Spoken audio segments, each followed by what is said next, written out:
Con mucha frecuencia, la infodemia o exceso de información está asociada con la desinformación o a la incapacidad de discernir sobre fuentes y consumo de información. En nuestro país, a pesar de las limitaciones al acceso de Internet, ya vivimos con múltiples posibilidades de fuentes de información y estamos asediados por una pertinaz campaña de desinformación a nivel mundial, orquestada por centros de poder imperialistas. ¿Cómo vivir con ello desde la formación de un sólido pensamiento crítico ciudadano?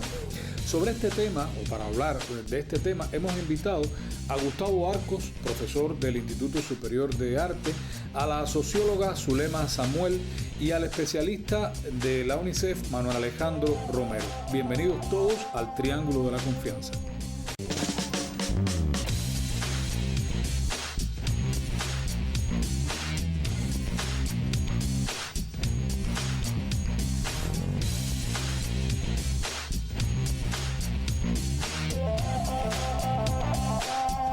Saludos, bienvenidos al Triángulo de la Confianza. Hoy vamos a hablar de la infodemia y la desinformación y el desarrollo del pensamiento crítico.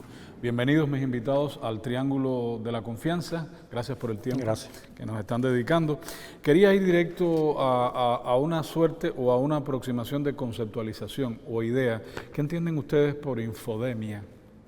Comenzar diciendo que la infodemia, a pesar de ser un fenómeno que viene a luz con el tema de la COVID-19, con la pandemia, con todas las cuestiones que ya existía de alguna manera. Incluso hay algunos referentes que hablan de infoxicación, o sea, que es aquello de, con el exceso de la información, hay una especie de intoxicación de información veraz y de información no veraz, y hay mucha información no veraz que de alguna manera coexiste en el ambiente de los escenarios digitales y tiende de alguna manera a generar determinadas confusiones y demás. Entonces, cuando se habla de infodemia, se habla de un concepto que lo que se ha podido visualizar, incluso conceptos que ya están manejados por la OMS, de esta misma infoxicación llevada al plano de la pandemia, de noticias falsas sobre la enfermedad, de noticias alarmistas, a veces no tan falsas como también alarmistas que intentan provocar un estado de desasosiego, un estado de incomprensión, y a veces no lo hacen con intención, pero sí es lo que habida cuenta genera en el receptor de esa información tergiversada, falsa, confusa, imprecisa. Yo recuerdo que el término de infodemia comenzó a escucharse en Cuba a partir de la COVID-19, con toda esta avalancha de información. ¿Ustedes lo ven de la misma manera? Yo, por ejemplo, también me lo miro como demasiado de todo, mucho de todo. ¿Cómo lo ven ustedes? A ver, Manuel apuntaba que la infodemia es algo que ya existía. Claro. Y se refirió sobre todo al caso de toda la información que se ha producido a partir de la pandemia.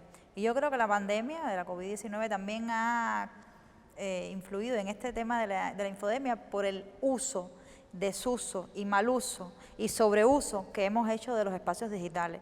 Y realmente entonces no solamente hemos consumido información de la pandemia, estamos consumiendo información muy diversa, pero a veces entonces nos sobreinformamos de esa información. Y yo quisiera tocar sobre todo el tema de los niños, el tema de los adolescentes y jóvenes que están muchas veces expuestos a informaciones que no están aptas para su edad. Y que ¿Consideras esto como un grupo de riesgo tal vez? Bueno, es que nosotros como adultos somos responsables de alguna manera acompañar ese uso que ellos hacen de los medios digitales, porque tenemos quizás las capacidades y las habilidades, las herramientas para determinar que ellos pueden estar consumiendo o no, porque ya te decía, como decía Manuel, no es algo de ahora, pero que ahora nosotros los cubanos lo visibilizamos más por el mayor uso que hacemos cada vez más de las redes sociales, de la tecnología, de estar conectados. Y yo creo que sí es importante tenerlo en cuenta. Bueno, efectivamente, yo comparto lo que ellos han dicho, es decir, infodemia es una combinación de información con epidemia y claro que se ha venido utilizando mucho en el último tiempo a raíz del COVID y todo lo que toda la especulación que hay alrededor de eso. Podemos ver mucha información seria, rigurosa, pero también manipulada sobre el uso o no de las vacunas, sobre terapias para el COVID, sobre tratamiento, sobre si la enfermedad realmente existe o no, si te ponen un chip en el hombro y te van a modelar como individuo, ¿me entiendes? Entonces todas esas son especulaciones que tienen en las redes sociales y en todos los espacios, no solamente en las redes sociales, por supuesto, adeptos. Y claro, tiene que ver con algo que vino ocurriendo desde hace siglos en la historia de la humanidad. O sea, era muy fácil en otros siglos o en otras épocas, incluso del siglo XX, acceder a determinado grupo de informaciones porque eran las únicas. Había pocos medios, había un solo canal, un solo emisario de información en muchos países, y actualmente, bueno, eso se ha multiplicado de una manera extraordinaria desde hace décadas, y claro, las personas tienen acceso a múltiples vías de información, pero no solamente que tengas acceso como un espectador pasivo o lector de todo eso, sino que tú también generas contenido. Claro. Porque también, todos, yo creo que en estos momentos, bueno, uno puede ver en Facebook quizás hay, no sé, 5.000 millones de personas que acceden a Facebook. Casi el mundo. Entonces, tú tienes potencialmente toda esa misma cantidad de personas que desde su hogar, desde su medio individual y privado, gestiona información, genera información. Sí, yo tengo la impresión de que con el boom de las redes y del acceso a Internet en nuestro país, por el tiempo ya que debía llegar, por el tema de la COVID, yo creo que aún los cubanos vivimos fascinados con esa. Cuando hablo de fascinación es que siento que tengo el mundo en mis manos, es decir, ¿les parece lo mismo a ustedes o estoy errado? Yo creo, vivimos fascinados y en esa fascinación no hay discernimiento. Bueno, eso es un problema que yo creo que pasa globalmente, pero en Cuba tiene la particularidad de la llegada, podemos decir, tardía del Internet al país, y de ese proceso de ir corriendo, por decirlo de una manera más lata, ir corriendo a participar de esos espacios digitales. Y yo creo que pasa un poco, incluso pasa un poco con los que ya tenían algún contacto con la tecnología, claro, y pasa aún más con esos que denomina la teoría como los emigrados digitales, que no son los nativos, los que nacieron con el tema tecnológico. Yo soy un muy emigrado digital. Sí, no, nosotros también, en alguna medida. Y entonces yo tengo un ejemplo, mi papá empezó a abrirse perfiles en redes sociales hasta en la más mínima red social que se encontró, porque eso le hacía estar como en sintonía con el uso de las tecnologías, le hacía estar como que participando de un escenario donde ya antes no estaba, y ahora estar a lo mejor le generaba alguna especie de fascinación, alguna especie de estar en la onda, de estar conectado con el nuevo medio. Tú hablabas de mucha información, pero siento de muchas fuentes de información. ¿Sientes que a nivel, yo sé que también esto puede ser objeto de un estudio, o tal vez lo ha sido, pero es que nos atraen también las fuentes de información, incluso estas que dicen esas cosas como las del chip? Mientras más extravagante sea, también yo creo que puede ejercer algún tipo de atracción. Es que mira, desde hace mucho tiempo hay mucha inseguridad en el mundo. O sea, claro, el ciudadano de hoy en día aparentemente tiene acceso a mucha información y cree conocer muchas cosas o dominar muchos campos, interactúa con diversos campos y al mismo tiempo está desprovisto de un asidero real, claro, sobre muchas de esas cosas. Es un espejismo. Y entonces en esa inseguridad se reproducen todas estas cosas que hemos venido hablando y otras. En ese mundo inseguro en que vivimos todos, lleno de cataclismos, de guerras, de amenazas, de políticos corruptos, de crisis, de todo tipo de situaciones, por supuesto la gente se va con la de trapo, como se dice vulgarmente. Te vas con la primera que aparece. Un amigo tuyo postea algo en una red social con el cual tú crees que tienes confianza con él y de pronto tú te ves reproduciendo algo que no tiene un basamento. Exacto. ¿Dónde está? ¿Cuál es la fuente? Por eso es importante siempre buscar la fuente, contrarrestar la fuente. ¿Dónde está la voz sobre eso que realmente puede tener un rigor? Y tú acceder a ello. Después tú tienes tu opinión. Claro. Pero por lo menos participa. Tienes que buscar distintas fuentes. Yo creo que eso es una cultura que hay que adquirir y ahí vamos a llegar. Voy a hacer una pausita. Vamos a poner el incienso. Mira, Gustavo, el programa del incienso, como le dicen por ahí. Así que bienvenidos todos al Triángulo de la Confianza. En un rato estamos de vuelta.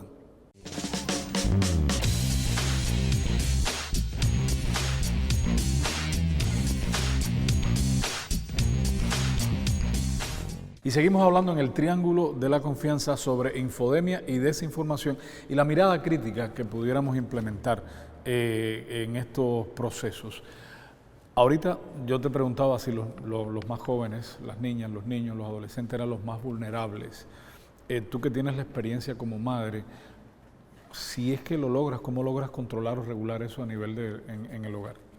Después voy a preguntarle las experiencias de ustedes para que se vayan preparando las personales. Sí. Quería añadir, antes de responderte Sí. mi experiencia personal, sobre algo que yo creo que a los especialistas les preocupa con todo el uso de las redes, y es la banalización del consumo. O sea, La banalización del consumo. ¿qué es lo que tú estás consumiendo? Porque si tú consumes información de una manera quizás organizada, consciente, buscando la fuente, como decía Gustavo, pero a veces uno va a buscar esa información, como decía, el chip, y tú dices, bueno, es como la prensa amarillista, o sea, lo que tú quieres saber es eso, o sea, lo demás no es importante, lo demás lo desechas y tú vas a esto, o sea, y hay una banalización del consumo en redes, en internet, de la información. Hay investigaciones sobre eso porque es una preocupación que tenemos, y a veces la banalización, a veces pensamos, bueno, son los más jóvenes, los que menos preparados, que tienen menos capacidades para determinar qué es lo bueno. No, es quizás extendido, porque muchas veces nos encontramos, como tú decías a tu papá, tenemos experiencia en las casas, de a veces yo digo, bueno, pero ¿para qué tú te haces un perfil de Facebook si tú nada más que tienes 2 seguidores, 2 amigos? No, para tenerlo y para estar en la onda, en la moda. O sea, eso tiene que tener un sentido. Y a veces en las redes lo que estamos posteando, lo que estamos expresando, son partes que realmente no son tu vida. Tú en tu vida no siempre estás con una sonrisa, es decir, siempre estás demostrando una cosa que no es tu vida real. Y bueno, y podríamos por ahí ir hablando. Pero con respecto a los más pequeños, que sí son más vulnerables, porque ellos, ya te digo, uno es responsable de ellos en muchos aspectos, pero en esto es importante porque muchas veces ellos saben más de tecnología que nosotros. Sí, y a veces uno dice, bueno, yo lo estoy controlando sin tocarle el teléfono, te borran los historiales, te ponen cosas ocultas, archivos ocultos, y tú dices, bueno, o sea, de pronto te descolocas, porque nosotros no es que no seamos nativos, es que nosotros, digamos, somos emigrados muy tardíos, y ellos dominan las tecnologías increíblemente, además con una rapidez aprenden mucho más rápido que yo me demoro en explicarle algo a ella para que aprendan. Y nosotros tenemos esa responsabilidad de acompañar. Hay muchos escritos, muchos consejos sobre el tiempo que deben tener los niños a partir de las edades, exponerse a las redes, a los medios, a toda la tecnología esta online, y tiene que tener una dosificación. Que también depende de los niños. A mí no me gusta ser tan categórico. Si el niño tiene 3 años, es tanto, porque hay niños que son de 3 y de 4 que tienen una diferencia. Las fórmulas pueden ser... a lo mejor mi hija que tiene 11, yo la puedo dejar un poquito de tiempo más, pero a lo mejor la de 4 o otra persona tenga una de 11 y no pueda porque no puede, porque realmente no es aconsejable. O sea, yo creo que uno tiene que buscar analizar sus hijos, analizar su tiempo. También otra cosa que está pasando es que muchas veces en la vorágine de la dinámica del hogar dejamos esa sobreexposición porque nos permite hacer otras actividades. Te deja hacer Entonces, cosas. eso también está atentando en contra la calidad de la educación y del consumo de ese niño, porque podemos consumir otras cosas que tienen que ver con información, pero que no necesariamente tiene que estar en las redes, no necesariamente tiene que estar en el teléfono. Podemos buscar otras alternativas, pero que yo entiendo, porque además también soy parte de una familia, que muchas veces esa complejidad que tiene nuestra dinámica a veces no nos permite darnos cuenta lo que realmente es importante en la educación. Gustavo deslizaba en el primer tiempo una idea muy interesante, el tema del discernimiento. Tú decías, bueno, las fuentes. ¿Piensas que nosotros los cubanos de hoy, pudiéramos tener, digamos, ese mecanismo instalado? Como tú eres un intelectual y no te voy a preguntar por tus rutinas, pero imagino que también buscas muchas fuentes sobre un tema. Pero ¿cómo lograr eso a un nivel un poco más amplio, a un nivel más del consumo de las personas? Mira, yo creo que todo parte de la educación, la familia es importante, la familia. Los padres, esencial, porque los niños son los primeros que conocen a tus padres. Cuando estás hablando de educación, me estás diciendo primero familia. La educación en nuestras casas domésticas, con nuestros hijos, que es lo primero que ellos tienen delante, los primeros criterios de valor alrededor del padre, la madre, en fin, la familia, que sea alrededor de él. Pero yo creo que en nuestras escuelas y en nuestro sistema de educación general, en esto desde hace años está muy carente del ejercicio, de la formación del ciudadano como una persona con criterio. Y entonces todo es muy dirigido. Esto es lo que es, esto es lo que vale, estas son las cosas. Y de pronto el mundo se divide en el bien y el mal, en una especie de polarización muy estereotipada de otra época. Y yo creo que en la medida en que no te enseñan a pensar, tienes que enseñar, las escuelas nuestras tienen que enseñar la búsqueda de información. Tienes que enseñar que tu criterio tiene un valor y que el maestro tiene que respetarlo también. No tiene que ser que el niño diga algo y tú te digas, eso no está escrito en el libro y no te lo acepto. Por tanto, no acepto. Exacto. Entonces, ya tú estás formando a un muchacho en la escuela sin criterio y es muy fácil cuando llegue a la edad adulta o a la joven, con todo ese acceso a la información extraordinaria que tiene, para no hablar, como dice ella, efectivamente, desde temprana edad, a que se case con la primera información que le llega. O sea, que aquí hay una responsabilidad del sistema educativo cubano. Si en otro lugar pasa, es un problema en el otro lugar. Pero el donde no debe pasar en el nuestro, primero hay que mirar lo que pasa dentro de nuestro país. Claro. Es que déjame apoyar una cosa que decía Gustavo, y es que yo creo que nosotros tenemos que rescatar y volver a fomentar el desarrollo del pensamiento crítico. De eso se trata. Exactamente, pero incluso no solamente desde la escuela, en el primer momento pasa por la casa. Nosotros tenemos una mirada adultocéntrica de lo que pasa en nuestro hogar. Y muchas veces Perdón, el término adultocéntrica. Sí, no, es que yo soy traductor de los que nos miran. Entonces, de momento, adultocéntrica. Nada, es otro programa. Es centrarnos en nosotros como adultos, nuestros criterios, nuestros pensamientos, nuestras necesidades, ¿no?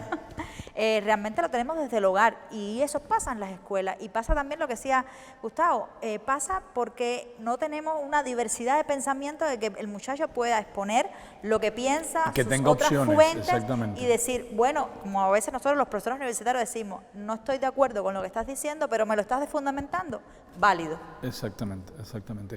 Manuel. Sí, hay una cosa que también quisiera apoyar y primero que estoy totalmente de acuerdo con lo que han dicho los colegas y es que luego si la base es mala, si la base del pensamiento crítico no se fomenta, luego cuando viajas hacia la enseñanza del uso de la tecnología, eso obviamente se traslada hacia ese escenario. Y también hay una falla que vamos a decirle que es un poco artefactual, una intención artefactual a la hora de enseñar el uso de la tecnología. Hemos llegado a un punto donde lo que preocupa o lo que preocupó, porque no sé si siga incluso preocupando, es cómo el muchacho, el niño, el joven aprende a utilizar un dispositivo electrónico. Exacto. Y no cuál es el uso que puede hacer éticamente, cuál es el uso que puede hacer. El manejo de los contenidos. Exactamente. Claro. Entonces, esas son cosas que pueden estar incluso fuera del uso artefactual del equipo y que puede darse a pizarra y borrador, aunque a lo mejor eso ya sea un medio un poco más antiguo, pero desde esa misma enseñanza más teórica, quizás como apuntaba el profesor. Tiene mucho sentido. Gustavo. Vamos a hacer una pausita. Gracias a ustedes por la sintonía. Gracias también por sus cartas a una de las esquinas más populares de La Habana, que es la esquina de Masón y San Miguel, donde está el Canal Habana, y sus correos electrónicos a esta dirección que aparece en el borde inferior de sus pantallas. En instantes estamos de vuelta.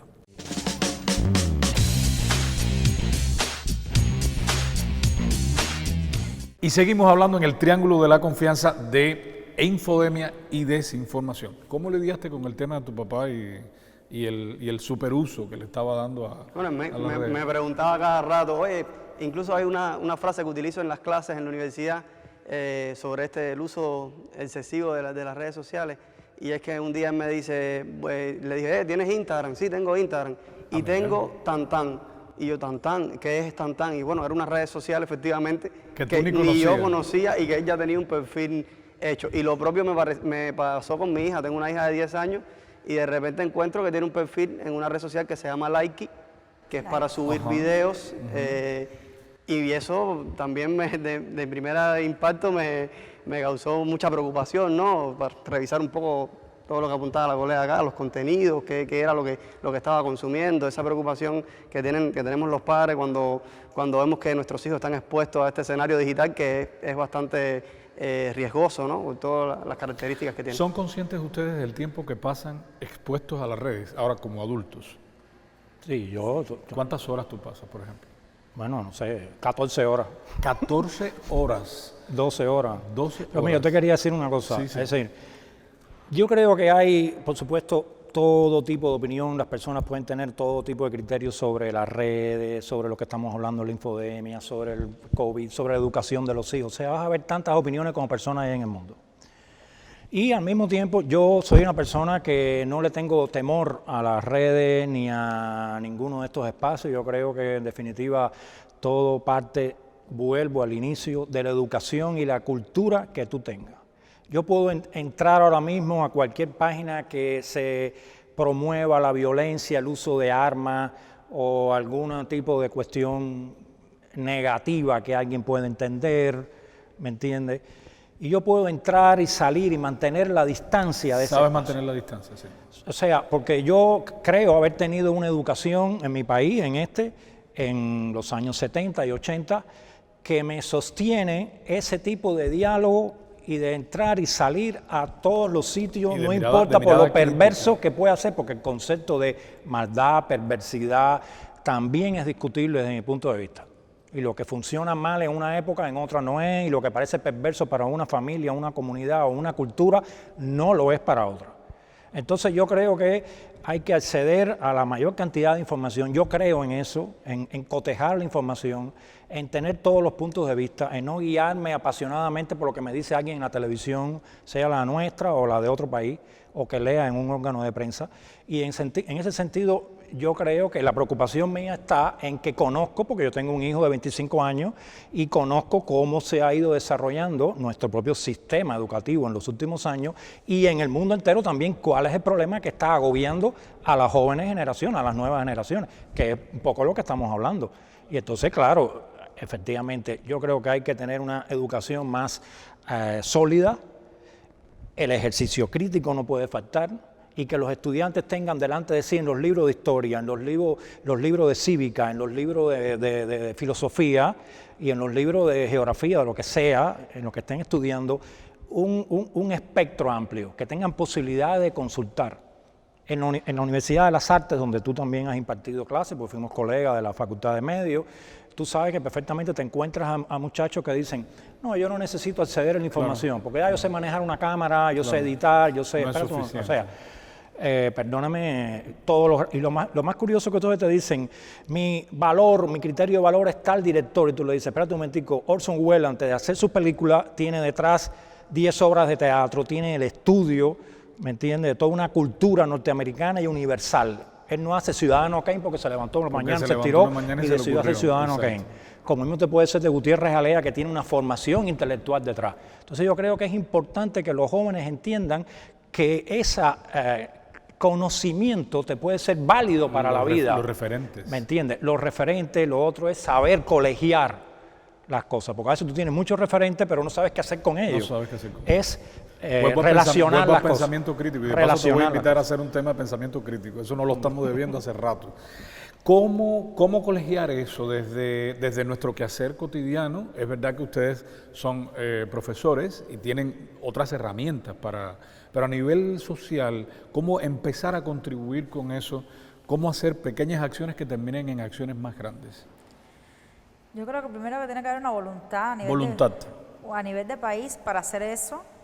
Y otro es al interior de los sistemas, de los espacios de socialización, dígase medios, dígase escuela, dígase familia, que genere ese pensamiento crítico, que genere la posibilidad de que exista una diversidad de criterios, de opiniones, de decidir si me voy con esta información, pero para eso tenemos que estar preparados para saber cuál es la que me va a servir, cuál es la que no, y yo creo que esas herramientas nos están faltando.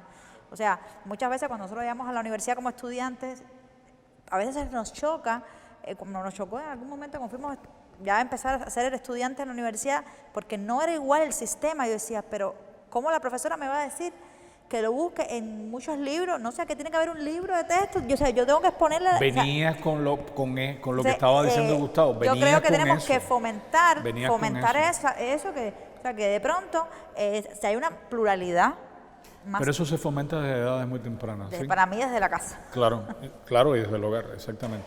Manuel, eres el último y ya contigo cierro. La casa es importante, pero la sociedad también, porque la información es un atributo social.